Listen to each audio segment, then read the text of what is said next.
옆 사람과 인사합시다. 하나님을 찬양합시다. 하나님이 우리를 다스린다고 할 때 가장 중요한 게 뭐냐면, 물론 천사들을 동원하고 막 위기 때 구원하고 9.11 테러 때 그 비행기 타야 됐는데 막 연착돼서 못 타서 막 살고, 그런 감정보다 하나님이 우리를 다스린다 할 때 제일 중요한 게 성령과 말씀으로 다스리는 거고, 제 입장에 볼 때 시기적절한 말씀을 주시고 그 말씀과 함께 믿음과 확신 주시는 게 가장 하나님이 나를 다스린다 그 느낌이 오거든요. 하나님 말씀 주시고 성취될 말씀을 주시고 말씀과 함께 믿음과 확신 주시고 평안 주시고, 그 하나님의 말씀을 받으면 일시에 근심 걱정 싹 사라지죠. 너무나도 시기적절하기 때문에, 너무나도 전후 좌우 앞뒤 살펴봐도 이건 분명히 하나님의 말씀이다 딱 들려질 때, 그때만큼 평안함과 확신 없을 때가 없습니다. 이 다스림을 체험하시기를 바랍니다. 하나님 우리를 다스리십니다. 첫 번째, 하나님의 왕권을 찬양입니다. 시편 47편은 하나님 왕권 노래합니다. 또 우리가 그 왕 대신 하나님의 통치 아래 살아라고 노래합니다. 그 하나님의 통치와 다스림을 받는 백성은 반드시 승리한다, 이걸 노래합니다. 이런 어마어마한 하나님의 지배적인 왕권 아래에 모든 만물, 모든 사람들은 무릎을 꿇게 된다는 거거든요. 우리도 사실은 만왕의 왕 예수님 앞에 무릎을 꿇어야 될 줄 믿습니다. 오늘 왕이신 하나님을 찬양하는 축복 시간 되시기 바랍니다.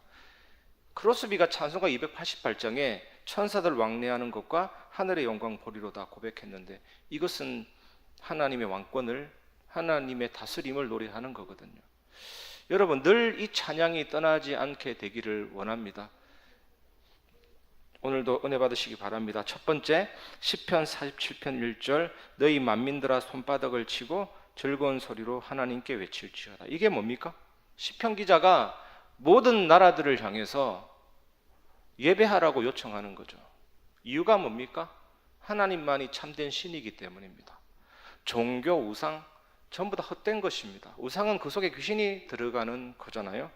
그래서 여러분, 오늘 이 말씀을 묵상하면서 여러분도 현장을 향해 외치십시오. 시편 기자처럼. 서창동 사람들아, 성남동 사람들아, 헛된 우상 버리고 참신이신 하나님을 찬양하라. 우리는 이제 그런 기도도 할 필요가 있습니다. 이 지역을 살리게 해달라는 기도보다 더 확실한 게 뭡니까? 서창동 사람들아, 하나님을 찬양하라, 하나님을 경외하라, 헛된 우상 버리고 하나님께 돌아오라, 하나님께 예배하라고 외칠 수가 있거든요. 시편 47편 2절에 보면 지존하신 여호와는 두려우시고 온 땅의 큰 왕이 되심이로다. 시편 기자는 이어서 여호와를 찬양할 이유를 고백합니다. 뭡니까? 하나님이 지존하시고 두려우시다. 이것도 어떤 의미냐면 모든 신 위에 뛰어난 신이다. 사실 시편 기자가 다른 사람을 설명하기 위해서 이런 표현을 쓰는 거지, 신은 딱 한 분, 하나님 외에는 다른 건 신이 아닙니다. 하나님 한 분 외에는 참된 신이 없는 것입니다. 그래서 요한계시록 12장 9절에 보면 큰 용이 내쫓기니 옛뱀 곧 마귀라고도 하고 사탄이라고도 하며 온 천하를 꿰는 자라. 그가 땅으로 내쫓기니 그의 사자들도 그와 함께 내쫓기니라. 타락한 천사 마귀가 무슨 신입니까? 사실은 타락한 천사와 함께 3분의 1 타락한 천사가 무슨 신입니까? 피조물에 불과하죠. 우리에게는 대적에 불과하지만 사실은 불신자들한테는 신이고, 불신자들한테는 아비고, 불신자들한테는 세상 임금이 되는 것입니다. 그런데 하나님은 뭡니까? 온 땅의 큰 왕이 되심이라. 이 하나님의 왕권을 다른 말로 하면 하나님의 주권이라고 하거든요. 여러분이 하나님의 뜻이니까 이 자리에 왔잖아요. 또 예배 마치고 하나님의 뜻이니까 차를 타고 안전하게 집으로 돌아가게 될 것입니다. 하나님 우리 생사화복, 우리의 심장박동, 우리의 뇌파까지도 주권 아래 두셨잖아요. 하나님의 뜻이면 높아지기도 하고 하나님의 뜻이면 낮아지기도 합니다. 하나님의 뜻이면 우리가 어딘가로 갈 수 있고, 하나님의 뜻이 아니면 아무리 노력해도 성취하거나 가질 수 없고 갈 수가 없는 것입니다. 모든 것도 내 마음대로 되는 게 아니에요. 우리는 하나님이 아닙니다. 인간은 신이 아닙니다. 하나님이 허락하지 않으면 그 어떤 일도 발생되지 않습니다. 그래서 우리 할 일이 무엇입니까? 베드로전서 5장 6절 보면 그러므로 하나님의 능하신 손 아래에서 겸손하라. 때가 되면 너희를 높이시리라. 하나님의 능하신 손, 주권, 왕권 그 안에서 겸손하라. 때가 되면 너희를 높이시리라. 어떻게 높이십니까? 그게 3절입니다. 시편 47편 3절. 여호와께서 만민을 우리에게, 나라들을 우리 발 아래에 복종하게 하시며. 나라들을 우리에게 주시고 만민을 우리 발 아래에 복종케 하신다라는 것은 살린다는 뜻입니다. 우리가 짓밟고 쳐부수는 게 아니라 살린다는 뜻입니다. 이스라엘의 전쟁사 보면 전부 다 복음 증거하고 관계 있는 것이죠. 무조건 무력으로 정복하고 빼앗는 것이 아니고 살린다라는 뜻입니다.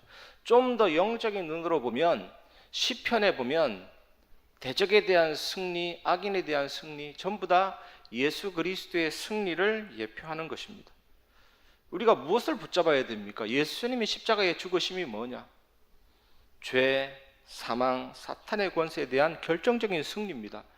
우리들도 그 예수 그리스도 이름으로 이제는 흑암과의 영적 전쟁에서 승리하고 그 승리의 증거로 전도의 열매도 나타나고 생명 살리는 역사도 나타나고 하나님의 나라가 임하게 됩니다. 여러분들도 현장에서 예수 그리스도 이름으로 승리하는 축복이 늘 넘치시기를 바랍니다. 두 번째, 우리를 사랑하사 선택 구원하신 하나님을 찬양입니다. 시편 47편 4절. 우리를 위하여 기업을 택하시나니 곧 사랑하신 야곱의 영화로다. 이 말씀에서 우리를 위하여 기업을 택하시나니 이게 구원의 확정을 말합니다. 하나님은 선택하십니다. 하나님은 부르십니다. 하나님은 자녀로 삼으시고 자기 소유로 삼으십니다. 이번에도 일남전도회 하고 잠깐 제가 식사를 했었는데 어떤 장로님이 그러시더라고요. 나는 절대로 예수 믿는 사람이 아니었는데 예수 믿게 됐다. 그게 하나님의 선택, 하나님의 부르심입니다. 우리가 믿을 자격이 있어 믿은 것이 아니고 하나님이 선택하고 하나님이 부르시면 절대로 믿지 않을 자도 믿게 되는 것이죠. 양원순 사모가 지은 사랑과 행복으로의 초대에 보면 재미나는 아주 감동적인 예화가 있습니다. 어떤 꼬마가 조각배를 만들었는데 냇가에 띄웠는데 흘러가서 잊어버렸습니다. 그런데 이 꼬마가 어느 날 상점에 갔더니 자기가 지은 조각배가 있는 겁니다. 그래서 내 것이라고 달라고 했는데 그 주인이 돈을 가져오라 그럽니다. 그래서 이 아이가 어떻게 돈을 마련해서 돈을 지불하고 그 조각배를 찾아옵니다. 그때 그 꼬마가 하는 말이 이제는 놓지 않을 거야. 너는 내가 만들었고 내가 샀으니까. 하나님 우리를 창조하시고 예수의 피값으로 우리는 구원받았거든요. 이것을 놓치지 마시기 바랍니다. 오늘 또 본문에 보니까 사랑하신 야곱. 사랑하신 야곱이라는 표현은 하나님의 선택과 사랑을 강조합니다. 야곱이야말로 인본주의의 표본이잖아요. 인본주의의 표본. 뼛속 깊은 인본주의를 하나님이 신본주의로 바꾸시잖아요. 너무나도 거칠고 모나고 껄끄러운 부분들을 하나님이 깎으십니다. 왜 그렇습니까? 야곱이 뭐가 좋아서? 하나님이 사랑하셔서 선택했기 때문입니다. 하나님은 사랑하셔서 선택하신 자를 절대로 포기하지 않습니다. 이유가 뭡니까? 이유? 하나님이 전능자이시기 때문이거든요. 5절에 나옵니다. 하나님이 무능하지 않기 때문입니다. 시편 47편 5절에 보면 하나님께서 즐거운 함성 중에 올라가시며 여호와께서 나팔 소리 중에 올라가시도다. 또 승리가 나오죠. 하나님, 이 말씀은 하나님의 승리와 왕권을 강조하고 있습니다. 하나님의 승리와 왕권을 우리가 또 어떻게 붙잡을 수 있습니까? 예수 그리스도의 십자가의 죽음으로 인한 죄와 사망, 사탄의 권세에 대한 승리로 보아도 됩니다. 즐거운 함성, 나팔 소리, 무엇이 연상됩니까? 즐거운 함성이 일어나고 나팔 소리, 무엇이 연상됩니까? 이게 승리를 축하하는 내용이거든요. 그래서 여러분 현장에서 그리스도를 찬양하시기 바랍니다. 사탄 재앙 지옥 권세 깨뜨리신 예수 그리스도를 찬양하시기 바랍니다. 그러면 승리를 경험하게 되고 경험할 뿐만 아니라 승리를 축하하게 될 것입니다. 중요한 언약입니다. 그래서 여러분 현장에 그리스도를 찬양하시기 바랍니다. 예수님의 십자가의 죽음과 부활은 우리의 죄에 대한 승리고 죄로 인한 저주에 대한 승리고 사탄에 대한 승리고 사망과 지옥에 대한 승리잖아요. 그래서 예수님이 십자가에 죽으시고 부활하신 것을 믿고 예수님의 이름으로 믿고 선포하면 흑암이 결박됩니다. 이것이 선자의 권세거든요. 오늘 여러분 예수님의 이름으로 임한 그 승리를 여러분 개인이 현장이 꼭 누리시기를 바랍니다. 세 번째, 모든 민족을 살리게 하시는 하나님 찬양입니다. 시편 47편 6절에서 7절, 찬송하라 하나님을 찬송하라, 찬송하라 우리 왕을 찬송하라, 하나님은 온 땅의 왕이심이라, 지혜의 시로 찬송할지어다. 이 말씀은 하나님의 거룩함과 권위를 인정하라. 여러분, 구약이든 신약이든 하나님이 거룩하시고 하나님의 위대한 권위를 찬송하고 기도한 사람은 전무후무한 응답을 받았습니다. 모세가 지팡이로 홍해를 가를 때 뭐라고 말했습니까, 여러분? 출애굽기 14장 13절 보면 모세가 백성에게 이르되 너희는 두려워하지 말고 가만히 서서 여호와께서 오늘 너희를 위하여 행하시는 구원을 보라. 너희가 오늘 본 애굽 사람을 영원히 다시 보지 아니하리라. 하나님의 거룩함, 위대한 권위를 지금 인정하고 선포하고 있는 것입니다. 여호수아 3장 3절에서 4절 보면 백성에게 명령하여 이르되 너희는 레위 사람 제사장들이 너희 하나님 여호와의 언약궤 매는 것을 보거든 너희가 있는 곳을 떠나 그 뒤를 따르라. 그러나 너희와 그 사이 거리가 2000규빗쯤 되게 하고 그것에 가까이 하지는 말라. 그리하면 너희가 행할 길을 알리니 너희가 이전에 이 길을 지나보지 못하였음이니라 하니라. 여러분, 언약궤 안에 뭐가 들어 있었습니까? 아론의 쌍난 지팡이. 이거는 예수님의 부활의 능력을 상징하는 거죠. 만나 담은 항아리, 생명의 떡이신 예수 그리스도를 상징하는 겁니다. 그리고 돌에 새겨진 십계명, 하나님의 말씀을 상징하는 거죠. 이 언약궤를 맨 제사장과 거리를 2000규빗쯤 돌아. 이게 뭡니까? 2000규빗은 900m 거리를 돌아 하나님의 거룩함, 하나님의 권위를 인정하고 따라가라. 그 하나님은 창조주고 요단이든 홍해든 하나님 앞에서 언약을 방해하는 것들은 다 가를 수 있으니까, 위대한 하나님이니까 그 거룩함, 권위를 인정하고 따라가라는 말이거든요.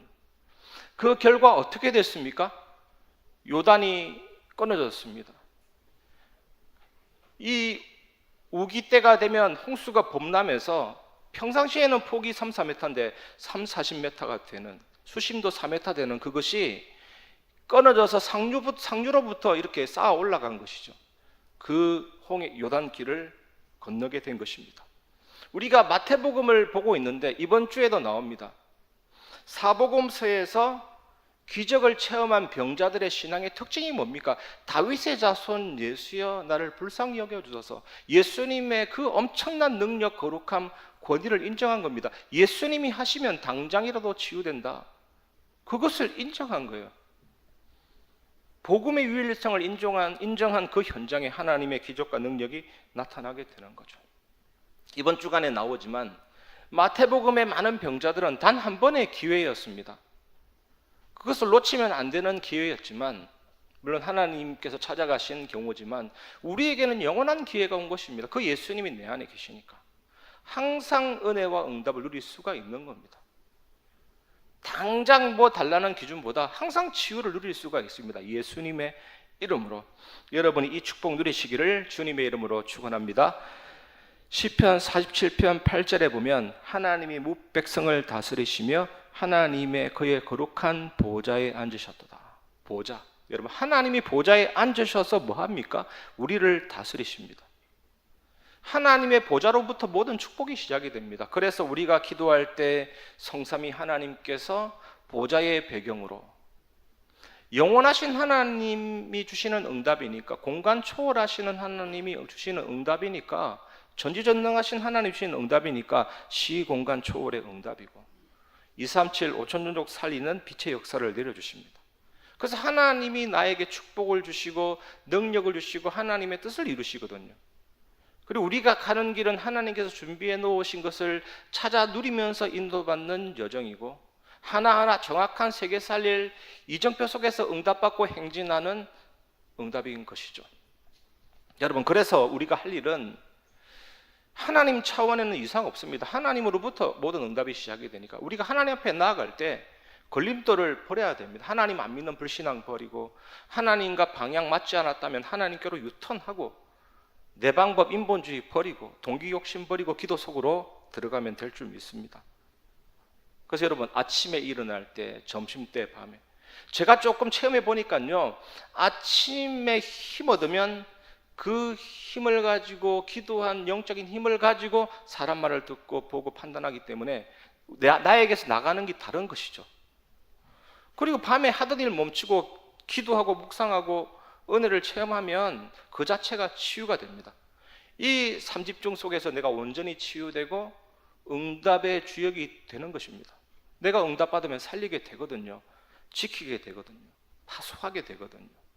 플레반 파수망대 안테나가 되거든요. 그래서 문제든 갈등이든 위기든 우리 지난주 시편 말씀처럼 산이 바다 가운데 빠지고 바닷물이 샘솟고 뛰어논다 할지라도 나는 여전히 오직 하나님을 피난처 되신 하나님께 피하게 되고 잠잠히 하나님만 바라보게 되는 것이죠. 그러면 이제는 문제, 갈등, 위기도 여전히 똑같은 태도로 보게 되면서 흔들리지 않는 절대 망대가 되는 것입니다. 여러분 이 축복 누리시기 바랍니다. 우리가 이렇게 보좌로부터 내려오는 하나님의 응답을 받으면 어떤 일이 벌어집니까? 다민족 살리는 일이 일어납니다. 그게 9절입니다. 시편 47편 9절 문나라의 고관들이 모임이여 아브라함의 하나님의 백성이 되도다. 세상의 모든 방패는 하나님의 것이며 그는 높임을 받으시리로다. 이 말씀에서 아브라함의 하나님의 백성이 된대요. 모든 민족이 복음 듣고 다민족 살리는 역사 일어나는 거예요. 보좌로부터 응답을 체험하면. 그리고 문나라의 고관들이 모임이요 다양한 민족과 문화에서 지도자들이 모여서 하나님 앞에 오는 겁니다. 그리고 보세요. 세상의 모든 방패는 하나님의 것이며 그는 높임을 받으시리로다. 하나님이 최종적인 보호자가 되시고 방패가 되시기 때문에 흔들리지 않고 참된 살리는 역사가 일어나는 겁니다. 그래서 우리가 어떻게 적용해야 됩니까? 다민족의 뜰을 놓고 기도해야 됩니다. 전에 제가 한 3년 사역한 캄보디아 청년 타니라는 친구가 있는데 아쉬운 게 바깥에서 만나고 복음을 주고 메시지를 주고 막 잘 양육되다가 결국에는 어디로 가느냐? 캄보디아인이 많이 모인 곳으로 가더라고요. 그 안산의 동산교회 현지인 전도사가 있어요. 그걸로 딱 가는 거죠. 우리 교회도 이광수 목사님이 잘하고 계시지만 앞으로 좀 더 어떻게 나가야 됩니까? 현지인 교역자 24 할 수 있는 그게 시스템이에요. 그 다민족들이 올 수 있는 공간 이것만 있어도 벌이 꿀을 찾아 헤매이듯이 뜰입니다. 그게 뜰. 그리고 여러분 최근에 도미니크 프랜시스 필리핀인 결국에는 한국어 교육 때문에 주일날 못 나오고 있거든요. 한국어 강사 자격증 때문에 따면 그것도 올 수 있는 뜰이 되는 거예요. 여러분 대한민국에 악기를 살려면 어디 가야 됩니까? 낙원상가 가시면 음악에 조예가 있는 분들 눈이 돌아가죠. 모든 악기는 그게 다 있어요. 없는 거 진짜 단 하나도 없어요. 거기 가면 다 있어요. 그렇게 하면 될 줄 믿습니다. 지금 우리 교회 바깥 현장에도 아이들의 뜰을 하면서 막 오고 있는 현장도 있거든요. 처음에는 왔다 안 왔다가 하지만 기다리면 오게 돼 있습니다.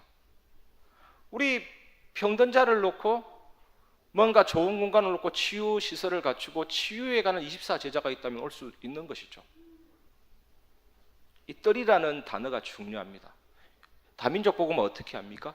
병든 자 복음 어떻게 전합니까? 후대들 어떻게 살립니까? MZ세대 어떻게 살립니까? 교회 안에 뜰을 갖추고 또 현장에서도 시스템 갖추면 올 수가 있는 것이죠. 앞으로 이 방향을 놓고 기도하면 될 줄 믿습니다.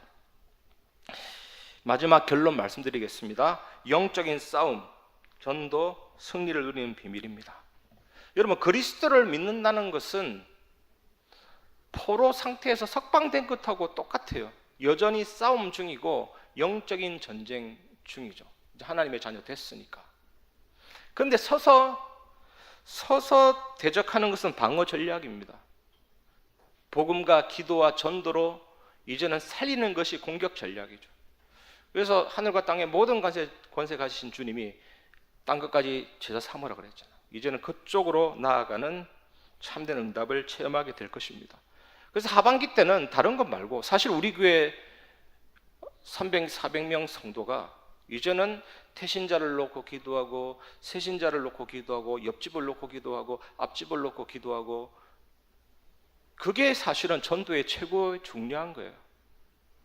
그 명단을 놓고 기도하는 게 중요하죠. 그런 사람들을 놓고 파고들고 살리고, 초대교회의 80% 전도가 그렇게 이루어진 겁니다. 에베소서에 보면 아비들아, 상전들아, 남편들아, 종들아 딱 나오잖아요. 그렇게 해야 로마 복음화가 되지. 예수 믿으면 죽이는 시대에, 살벌한 시대에 어떻게 파고든 겁니다. 계속 주변으로, 현장으로. 우리 교회 이 응답이 일어나게 될 줄 믿습니다. 여러분도 기도하시고 하반기 때는 참된 전도 운동으로 현장 살리는 귀중한 교회의 축복 누리게 될 줄 믿습니다. 우리 교회 이 응답이 있기를 주님의 이름으로 축원합니다. 이제 토일 시대를 위한 복음 집중이 계속 진행되고 있는데, 1강은 기도와 치유, 2강은 인턴십과 미래, 3강은 예배와 영적인 힘이거든요. 이제 그것을 이루기 위한 3집중이 내일이고, 마지막 강의는 기도 발전소의 위력입니다. 여기 계신 분들 참석하시고 방송을 통해 예배하시는 분들도 모여서 기도하고 하나님의 새로운 역사를 같이 체험했으면 좋겠습니다. 말씀을 마무리하면서 내 평생 사는 동안 주 찬양하리, 우리 찬양 부르고 말씀을 마무리하겠습니다.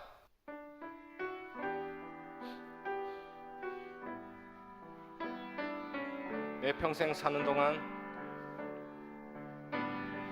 내 평생 사는 동안 주 찬양하리, 여호와 하나님 내 주를 찬양하리.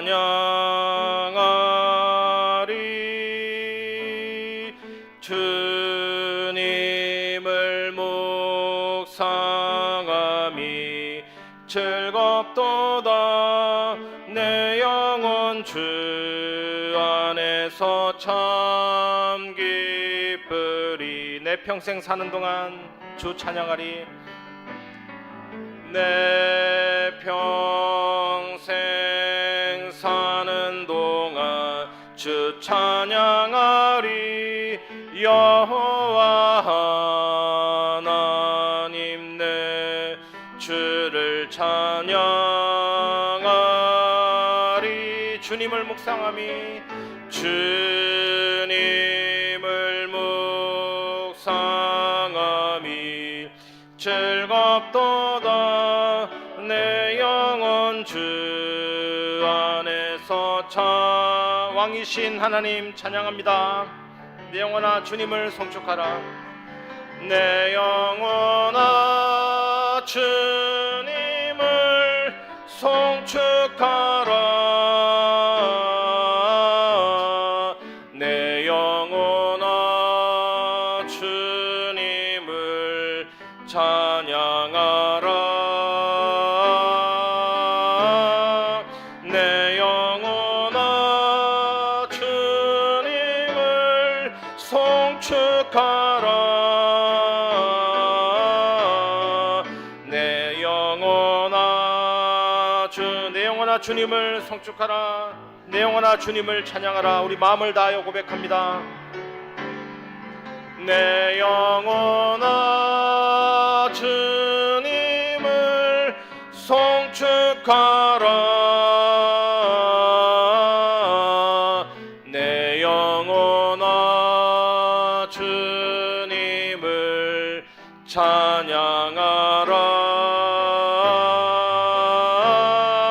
내 영혼아 주님을 송축하라. 내 영혼아 주님을 찬양하라.